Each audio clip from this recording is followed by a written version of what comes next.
என்னையா மறுபடியும் பொண்ணு பார்க்க கிளம்பிட்டீங்க போல? நான் இங்க வரதுக்கு முன்னாடி எங்க ஊர்ல ஒரே பேச்சு. ஜாதகத்துல ஏதாவது பிரச்சனையா? 30 வயசுக்கு மேல எல்லாம் டவுட் தான். எது? அவனுக்கு இந்த ஊர்ல ஒரு பொண்ணு கூடவா கிடைக்கல? ஆனா நீ ஓகே சொன்னதுக்கு அப்புறம் என்னால நிக்கவே முடியல. இது பறந்துகிட்டு இருந்தேன். கருப்பு சாரியில மட்டும் இல்ல, இந்த வாடமல்லி சேலையிலும் ரொம்ப அழகா இருக்கு. வாடாமல்லியா? நான் தான் சொன்னேன்ல, இந்த சம்பந்தம் கண்டிப்பா அமைஞ்சிரும்னு.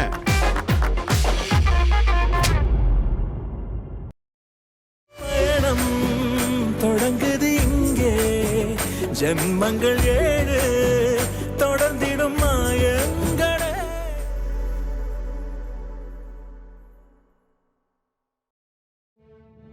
மேம்படுத்தப்பட்ட சமூக பொருளாதார வளர்ச்சியை அடைய மக்களுக்கு வழிகாட்டுவதே மக்கள் நீதி மையத்தின் முதன்மை பணி.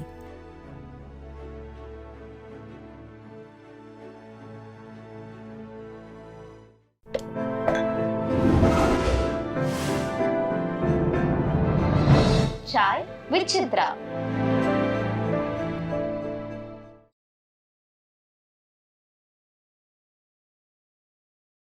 தமிழ் திரைப்படங்களில் சினிமா மொழியை மிகச்சரியாக கையாண்ட இயக்குனர் அப்படின்னு உங்கள் பார்வையில் யாரெல்லாம் சொல்லு? Top on the list is CV Sridhar.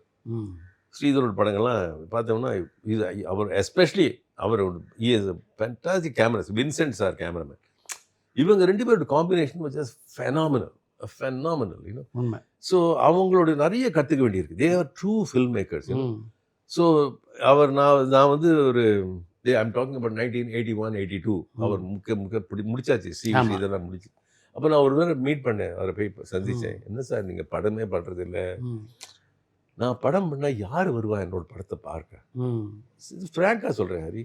ஏன்னா இப்போ நீங்கள் வந்து தியேட்டரில் பார்த்தீங்கன்னா இப்போ வந்து தேர் இஸ் நோ கார் பார்க்கில் வந்து எம்டிஆர், எல்லாம் சைக்கிள், ரிக்ஷா, மோட்டர் சைக்கிள்லாம் வந்து இருக்குது.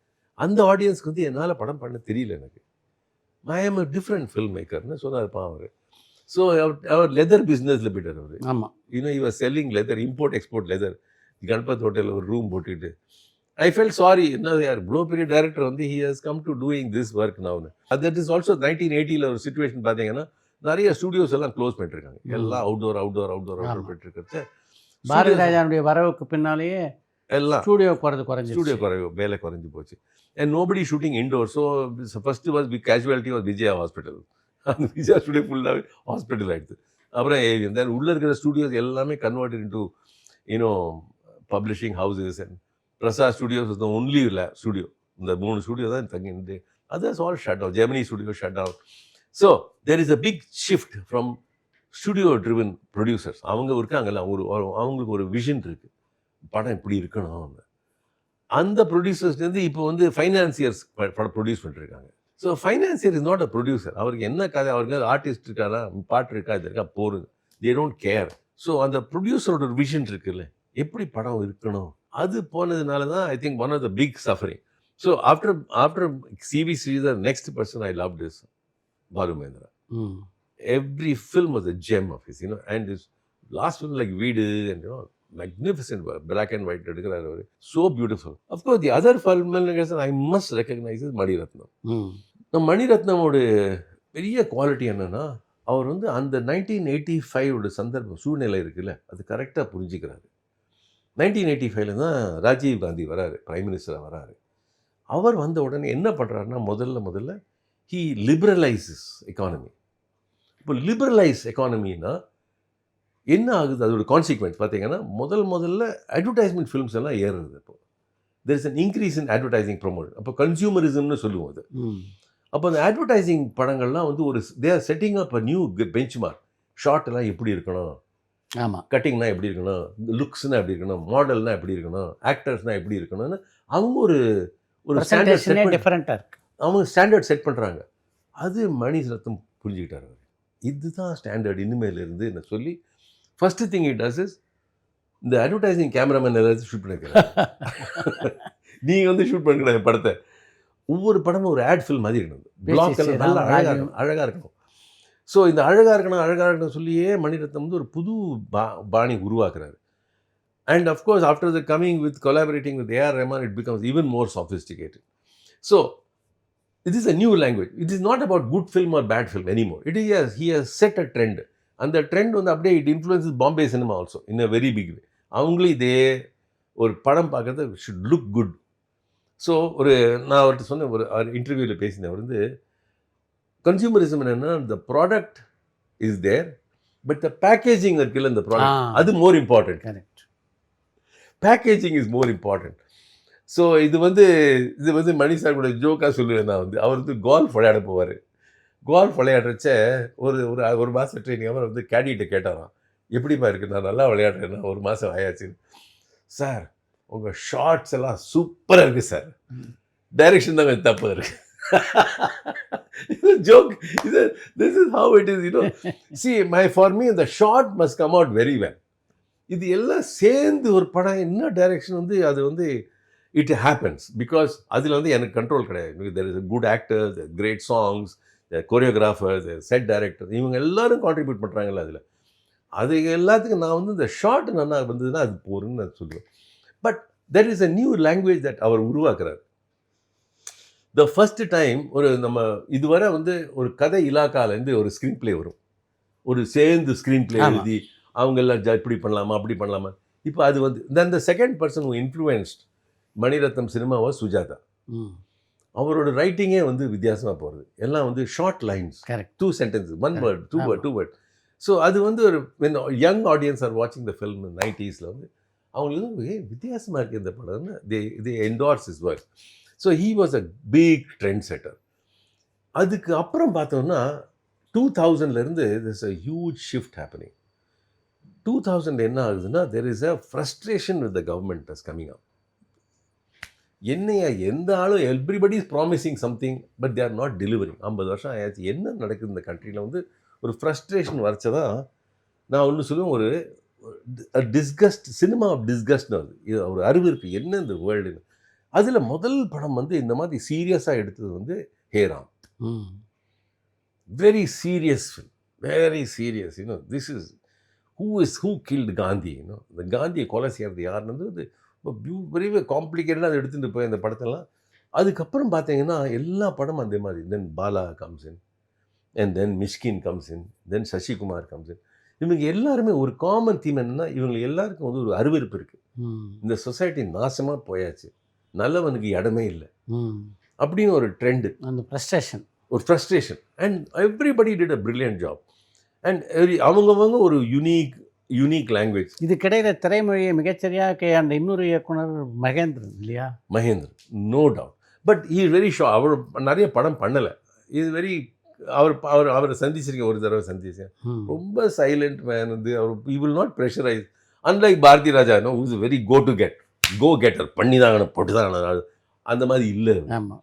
So there is very big difference between Bharathi Raja and this man was unique. And of course, Mahendran was totally very heavily dependent on Ashok Kumar as his cameraman and Ilayaraja for his music. So he was a very simple man, very simple stories here and there, you know. But compare panana, Balu Mahendra is far more complex than Mahendran. You know, far more complex. You know. So that is where I like to place him. You know, of course, I mean there is somebody. I mean, I'm a big fan of Bhagyaraj also. You know, because of his writing style. அவர் எழுதினது வந்து ஒரு புதுவாக எழுதுகிறார். எல்லாம் பேசுகிற மாதிரி நம்ம இப்போ பேசிகிட்டு இருக்கோம்ல, அது மாதிரியெல்லாம் டயலாக் எழுத தொடங்கிட்டாங்க.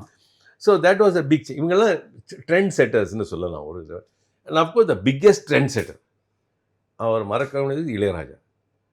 த பிக்கெஸ்ட் ட்ரெண்ட் செட்டர். ஏன்னா அவர் வந்து he new western classical music so well, தரலி ஹீல். அப்படியே வந்து கரைச்சல். அவர் வந்து படித்து எல்லாம் ட்ரினிட்டி காலேஜ் ஆஃப் மியூசிக்கெல்லாம் உட்காந்து. And his grasping power was fantastic. So, our the first music director who wrote the score. Yes. In Western musical notations. அதில் not Sarigama Padani Sailor. Western musical notation எழுதி he will give it to, of course, my dear friend Vaidyanathan was the arranger for him. அவர்கிட்ட கொடுத்துருவாரு. And Vaidhi will do the arrangement. So, the kind of arrangement or symphonic arrangements, அதெல்லாம் Ilaiyaraaja takes it to a new level altogether. And I think between 75 and 95, Ilayaraja was not there, Tamil cinema would have gone down. உண்மைதான். அவர் தான் ஓட்டுறாரு படத்தை. And AIR, அப்போ all India radio, I use to call all Ilaiyaraaja. There were only Ilayaraja songs playing on All India Radio. So he was a phenomenal. பல திரைப்படங்களுக்கு முகமாக இருந்தவர் அவர் தான். அவர் தான் absolutely. And producers எல்லாம் இளையராஜா சார் இருக்கார்ல, போய் நீ என்ன வேணா கதை எடுப்போம், அவர் பாட்டு வச்சு நம்ம ஓட்டிடுவோம் படத்தை. ஒரு kind of confidence game. So he was a big trend setter. இது எந்த மொழியிலையும் கிடையாது. இந்த மாதிரி ஒரு music director you cannot find India முழுக்க you cannot find. And of course Kamal Haasan took the best advantage, best collaborator. அவர் அங்கே கூட உட்காந்து பாட்டெல்லாம் பாடிக்கிட்டு he learned, both of them learned so much. அவங்களோட சிந்தசிஸ் இருக்குல்ல was again a big help for Kamal Hassan to grow because of Ilayaraja. This relationship was just fantastic with them. In Tamil cinema வந்து I'm only sad part நான் என்ன சொல்லுவேன்னா, தமிழ் சினிமாவில் வந்து we did not focus on getting national awards. அப்போ தான் வந்து அவளுக்கு நார்த்துக்கு தெரியும்ல, ஏய் இப்படி ஒரு டைரக்டர் இருக்காரா, இந்த படத்தை பார்க்கலாமே. ஆனால் நம்ம we didn't care much for national awards. இந்த நேஷ்னல் அவார்ட்ஸ்க்கு என்ன பிரச்சனைனா, இது ப்ரொடியூசர் தான் அப்ளை பண்ண முடியும். அது பெரிய, நான் சொல்லுவேன் என்னையா அது இப்படி ரூல் போட்டிருக்கீங்க, நான் டைரக்டர் படுத்து ஐ வாண்ட் அப்ளைனா நோ உங்கள்கிட்ட ரைட்ஸ் கிடையாது, ப்ரொடியூசர் தான் அப்ளை பண்ணணும். அப்போ நல்ல பாட்டு இருக்கும் சில படத்தில், அது வந்து கிடைக்காது அவார்ட். பிகாஸ் ப்ரொடியூசர் தயாரிப்பாளர் அப்ளை பண்ணியிருக்க மாட்டாங்க. அப்ளை பண்ண அவங்களுக்கு இன்ட்ரெஸ்ட் இல்லை. அப்ளை பண்ணிட்டு அதெல்லாம் யார் பார்த்து பார்ப்பா, பிரிண்ட் அனுப்புறது, காப்பி ஸ்கிரிப்ட் அனுப்புற கேட்குறாங்க. ஸோ நான் வந்து நிறைய ஜூரிஸ் இருந்திருக்கேன், நேஷ்னல் அவார்ட் ஜூரிஸில். நான் சொல்லுவேன் 1600 படம் பண்ணுறச்ச உங்களுக்கு 120 படம் தான் வருது அவங்கள்ட்ட, பாக்கி படம்லாம் வரதே இல்லை அவங்கள்ட்ட. அப்போ என்ன மாதிரி நேஷ்னல் அவார்டு இது? ஸோ நம்ம வந்து if you like the Malayalam cinema, Kannada cinema, கேரளாவில் அவங்க டே வெண்ட் நேஷ்னல் அவார்டு வாங்கி தான்.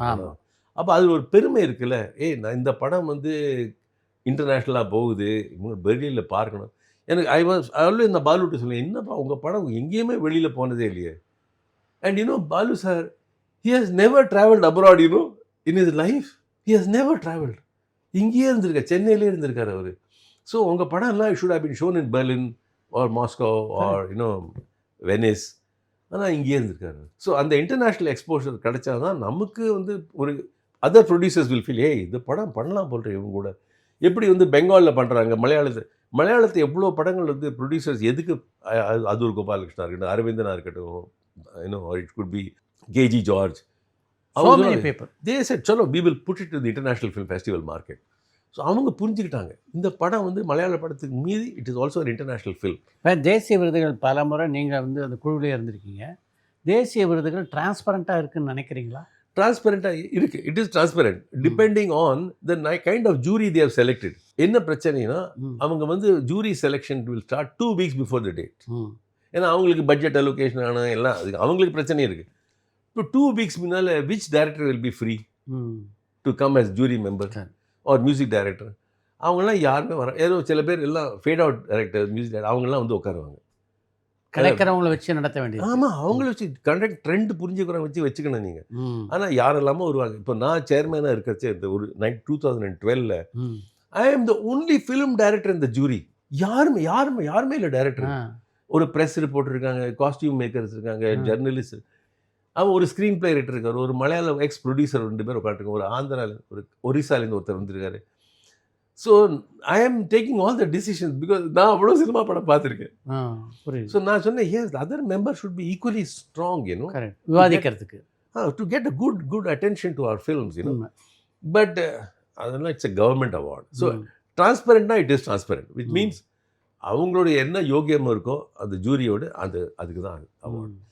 ஃபஸ்ட்டு எங்கே மிஸ்டேக் நடக்குதுன்னா, இந்த 1200 படத்தில் 120 படம் தான் வருது. ஆமாம், நான் சொன்னேன் இது தப்பு. நீங்கள் அவங்களுடைய அப்ளிகேஷனுக்கு ஏன் வெயிட் பண்ணுறீங்க நீங்கள்? அது சார் இது வந்து ஹாலிவுட்டில் இப்படி நடக்காது. Hollywood every film is considered, எது ரிலீஸ் ஆச்சோ அது கன்சிடர் ஆகும் அப்படின்னு இருக்கணும் நம்ம. ஸோ நான் வந்து ஒவ்வொரு ஸ்டேட்லேயும் ஒரு சேம்பர் இருக்குது, ஃபிலிம் சேம்பர் இருக்குது. நீங்கள் அந்த தமிழ் ஃபிலிம் சேம்பருக்கு அவங்கள பரிந்துரைக்க செய்ய, அவங்கள கொடுங்க. நீங்கள் இந்த ரெஸ்பான்சிபிலிட்டி தமிழ் சினிமாவில் செலக்ட் பண்ணி கொடுக்கறது உங்கள் வேலை. விருதுகளுக்கான படங்களை தமிழ் ஃபிலிம் சேம்பரோ இல்லை தமிழ் திரைப்பட தயாரிப்பாளர் சங்கமோ தேர்ந்தெடுக்கலாம். அது நீங்கள் தேர்ந்தெடுங்க.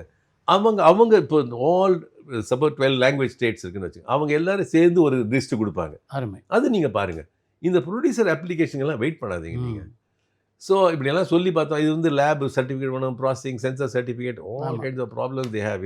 The national awards in India is clean, but it is heavily deficient it should become much better, much better for it's a national award. It is not a jury award. See, இப்போ can festival, Berlin festival அந்த ஜூரியோட award. ஆமாம், அந்த வருஷத்துக்கு யார் இது அரசாங்கமே கொடுக்குற விருது, மிகப்பெரிய கௌரவம். பெரிய கௌரவம். அது நல்லா ஒர்க் பண்ணணும், அதுக்கு நல்ல அவார்ட் கொடுக்கணும் அதுக்கெல்லாம்.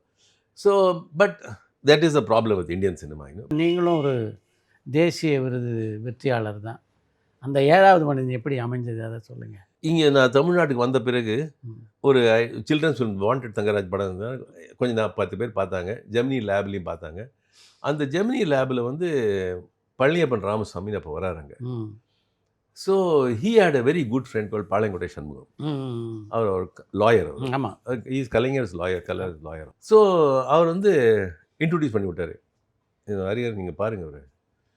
ஸோ அவர் நம்ம முதல்ல பாளையங்கோட்டை சண்முகம் பேசுறது அவர் ஃபர்ஸ்ட் ரிமார்க் என்ன, ஹரிஹரன் தமிழ் ரொம்ப வித்தியாசமாக இருக்குது அவங்களோட. நான் பாம்பேயில் பிறந்து வளர்ந்தவன், நான் இங்கே வந்தப்பறம் தான் தமிழே கற்றுக்கிறேன். Very good. But what brought us together is he is a Communist Party member. And I am talking a lot about Marxism and communism. அவருக்கு இவ்வளோ நீங்கள் படிச்சிருக்கீங்களா, மார்க்சிசம் பற்றியான இவ்வளோ படிச்சிருக்கீங்க, நீங்கள் பாரதியை பற்றி படம் எடுப்போமான்னு கேட்டார். ஷுவர் சார், எடுப்போம் சார். ஸோ அப்படின்னு தொடங்கிது. ஸோ ஒரு 13 பாட்டு செலக்ட் பண்ணி வைத்தியநாதனை கூப்பிட்டு ரெக்கார்ட் பண்ணிகிட்ருக்கோம். பேரலாக பாரதியார் பற்றி ரிசர்ச் பண்ணிகிட்ருக்கோம். ரிசர்ச் பண்ணிகிட்டு இருக்கிறச்ச நான் நிறைய பேர் பாரதியார் ஒரு கிளாஸ்மேட்டே ஒருத்தரை பார்த்தேன். நான் ஒரு வயசானவர் திருநெல்வேலி கிராமத்து இருக்கார். அவர் சொன்னார், நான் என்ன பாரதியார் பற்றி, ஆமாம் இருந்தான் என் கிளாஸில், அவனை பற்றி உங்களுக்கு என்ன நினைக்கிறேன், அவன் ஒரு முட்டாள். பாரதியார் அவன் கிளாஸ்மேட்ஸு ஏன்னா முட்டாள் அப்படின்னா அவனுக்கு ஒன்றுமே ஏறாது அவன் மண்டையில். அவன் வேற பார்த்துட்டு இருப்பான் அவன். Then I spoke to other people and I saw his writing. Then I felt that Bharati was not, in quotations, normal people like you and me. He was slightly autistic. The autistic temperament இருக்குல்ல, அவங்க வந்து சில ஏரியாவில் வந்து ஷார்ப்பாக இருப்பாங்க. அவர் எழுத்தில் வந்து ஃபோக்கஸ்ட். திருவாய்மொழி படிக்கணும்னா அவர் 63 நாயன்மாரோட கவிதைகள்லாம் அவர் அப்படியே படித்து டக்குன்னு எழுதி போகிறார். He did not need a second look.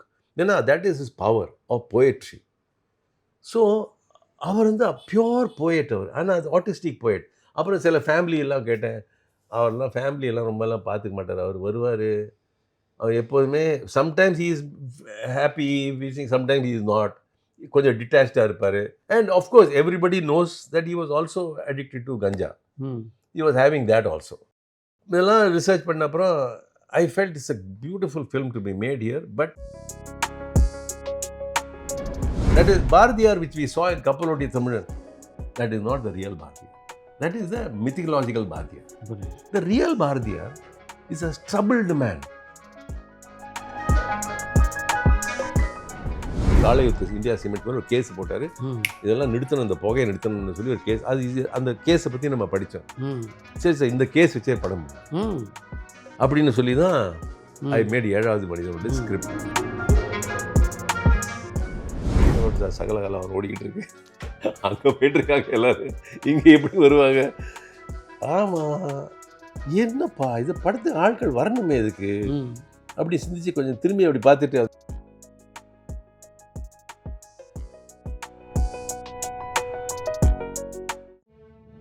மேம்படுத்தப்பட்ட சமூக பொருளாதார வளர்ச்சியை அடைய மக்களுக்கு வழிகாட்டுவதே மக்கள் நீதி மையத்தின் முதன்மை பணி.